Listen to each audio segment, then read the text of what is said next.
Not too long ago, we did a video about the 10 most historically inaccurate guns in Call of Duty history. You guys seem to love it. And the request by viewer Ace of Skulls said, can we do it again? Because believe it or not, there's a lot of guns in Call of Duty that don't do a great job representing their real-world counterparts. Welcome to the channel, everybody. Jimmy, your Chaos, and drop a like on this video and make sure you guys are subscribed because we are back. The top 10 historically inaccurate weapons, part 2. Yeah, let me know in the comment section if you have any video topic suggestions. And we're going to start off at number 10 with one of my favorites, the Enfield in Black Ops. It's one of my all-time favorite assault rifles in Call of Duty history. I would argue it's one of the most underrated as well. But Treyarch took a lot of artistic liberties when they put it in the original Black Ops, because in reality, the Enfield assault rifle, it didn't exist. The Black Ops Enfield is based on the real-world SA-80, which is in a family of weapons that didn't actually enter production until 1985, and none of them actually look like this one in Black Ops. They're all bullpup weapons, and they kind of look like the Black Ops version, but none of them are just called the Enfield. Seems like the weapon model that Treyarch made for the game was basically just a combination of all the different weapons in the real-world SA-80 family of rifles. Kind of makes sense. If you look at all the different rifles from the 80s and compare them to the Black Ops 1 Enfield, you'll probably see what I mean. It really looks like Treyarch just pulled the barrels, stocks, grips, magazines from different ones and smashed it all together. I'm not saying that's a bad thing, by the way, because obviously they had to make it work for the gameplay, but it's an interesting decision that they made when they were picking the guns for the game. It's like they couldn't decide which SA-80 rifle, so they said, we'll just take them all. At number 9, the STG-44 in COD World War II. Sledgehammer took a lot of artistic liberties with COD World War II. STG-44 was one of those. Why'd you even put it in the game? Here's some context. The STG, in real life, could fire in full auto at a rate of between 500 and 600 rounds per minute, but it was generally considered to be more effective in semi-auto mode because of how unreliable it was with sustained fire.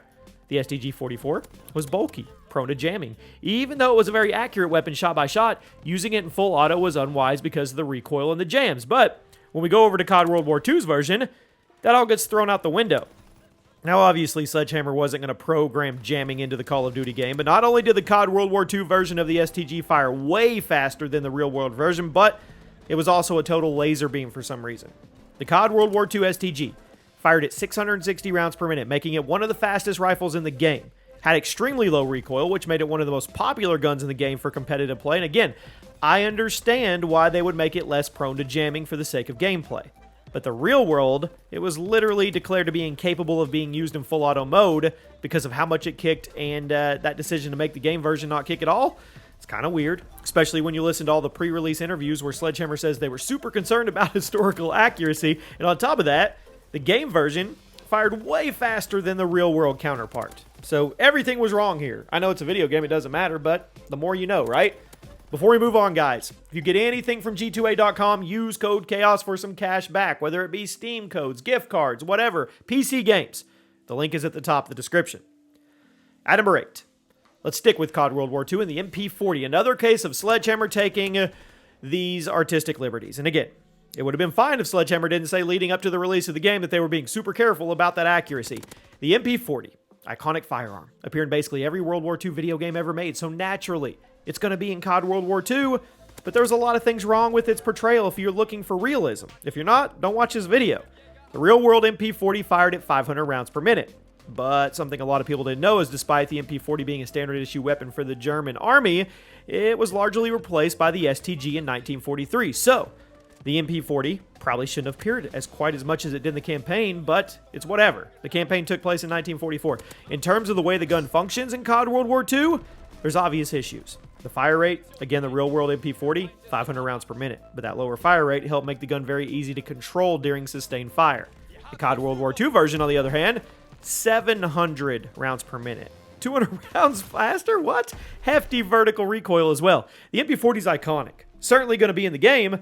I'm just not really sure why Sledgehammer tweaked it that much. Frankly, the World at War version of the MP40 is way more accurate to its real-life equivalent. But since we're talking about World at War, let's segue. At number 7, the MG42 in WA. Yeah, I feel like we pick on Sledgehammer games quite a bit here when it comes to historical accuracy, so I want to level the playing field just a bit.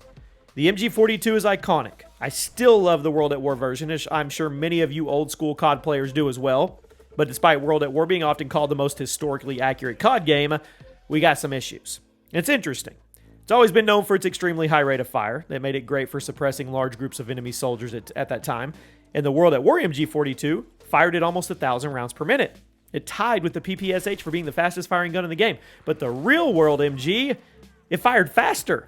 Yeah, the exact rate varied depending on what kind of bolt was being used, but it's been clocked up to 1,500 rounds per minute. Some even claiming it could get to 1,800. That's almost double the fire rate in the in-game version. The main thing, though, that makes the World at War MG42 historically inaccurate is the simple fact that the MG42 was not a one-man weapon. During World War II, each MG typically had 3 to 6 soldiers assigned to it. One person doing the shooting, the others doing the support roles, holding the ammunition, assisting with the reloading.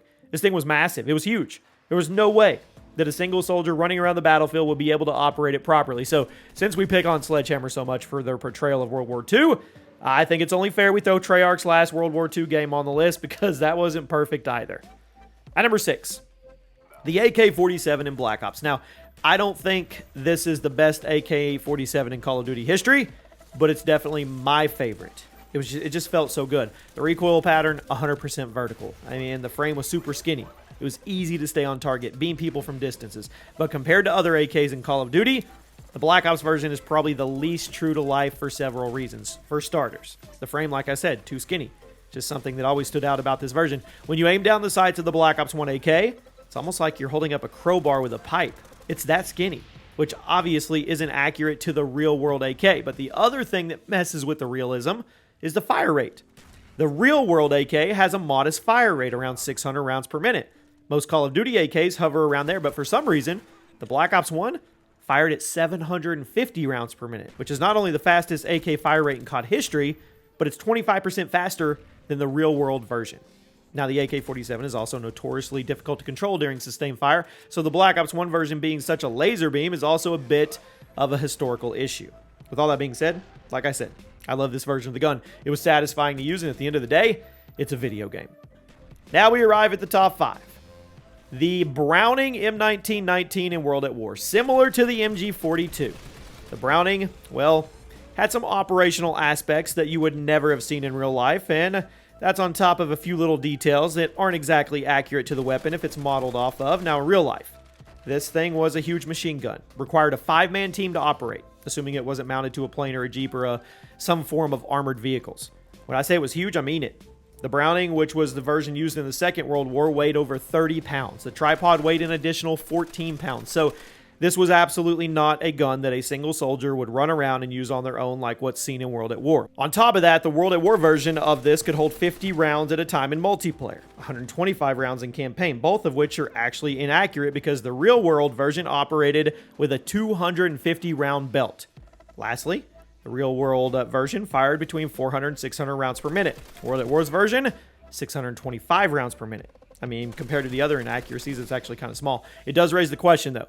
Would you like to see a Call of Duty game where the really heavy machine guns required multiple people to operate them in return for insane firepower and some massive ammo capacity? Maybe stuff like that could be added to Ground War as a playlist, as a power weapon? I don't know. I'm just spitballing. At number 4 today, the Mac 11 in Black Ops. I always thought this thing sucked, but looking at the real-world equivalent, I can't help but wonder if it would have actually been better if Treyarch designed it to the closer version that actually existed. The Mac 11 was a starting SMG in Black Ops. Pathetic damage. Recoil was moderate, high rate of fire, puny little 20-round magazine you could go through in a second. You were always reloading. Overall, it's a pretty terrible SMG, but it was also pretty inaccurate to the real-world version. The real Mac 11 was prototyped back in 1964. Then it was put into production in 1972. Doesn't actually make sense to be in Black Ops 1 since Black Ops 1 took place in the 60s, but whatever.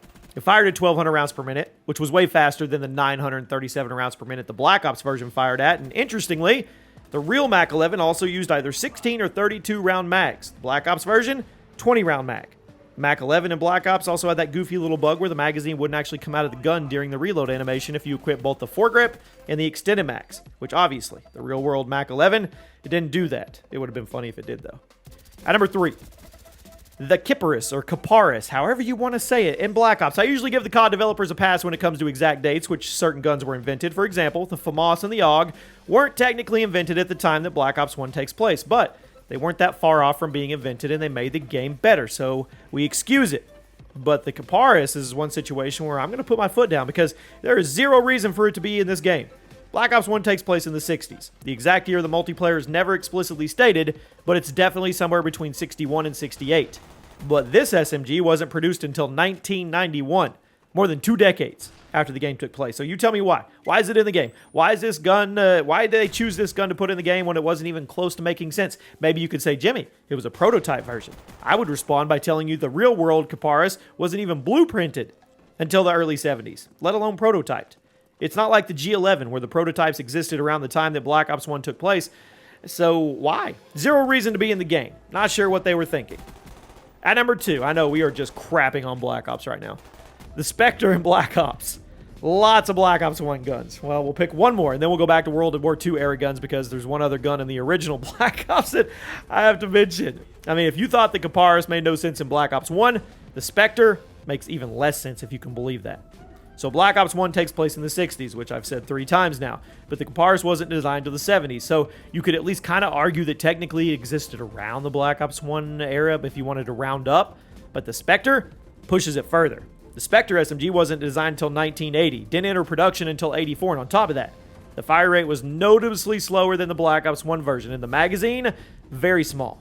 So yeah, literally no reason to be in the game. Wasn't even designed until almost 20 years after Black Ops 1 took place, let alone prototyped or manufactured. It didn't even function like the version in the game. And now we arrive to number 1. The most historically inaccurate of this list. We could do another one if you guys want to. There's a lot. The M1941 in COD World War II. This was one of the most slept on guns in the game, partially because it was a starting rifle and people always sleep on starting weapons, but also partially because the iron sights were pretty atrocious and it made a lot of people not want to use it. But it featured a very high rate of fire in return for some moderate damage. Gave it a great time to kill if you could stay on target. The M1941 in COD World War II was based on the real-world M1941 Johnson rifle, but frankly, they're only similar in name. The COD World War II version fired at 800 rounds per minute, came loaded with a 25-round default magazine. The real-world version, the Johnson rifle, only used 10-round magazines, semi-automatic. Now, there was a machine gun variant that was out there, but I don't know. I mean, you guys tell me. It doesn't really matter because the gun model in COD World War II is clearly meant to be the M1941 Johnson rifle, not the machine gun version.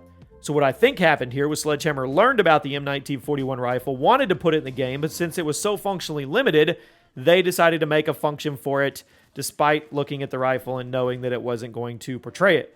The M1941 in COD World War II is also all over the place in terms of historical accuracy and portraying a real-world firearm. For that, let's get in the number 1 spot. It's one thing to tweak the functionality of a gun in order to make it work better in a video game. I understand that. It's another thing to entirely, completely change a gun into a different gun while still making it look like the original gun. I mean, come on. You modeled the gun after the M1941, you called it the M1941, but you made it function like a machine gun. I don't know. Why don't you just put the M1941 machine gun in the game instead? Let me know what you think, guys. Let me know if you want to keep this series going, and I'll see you soon.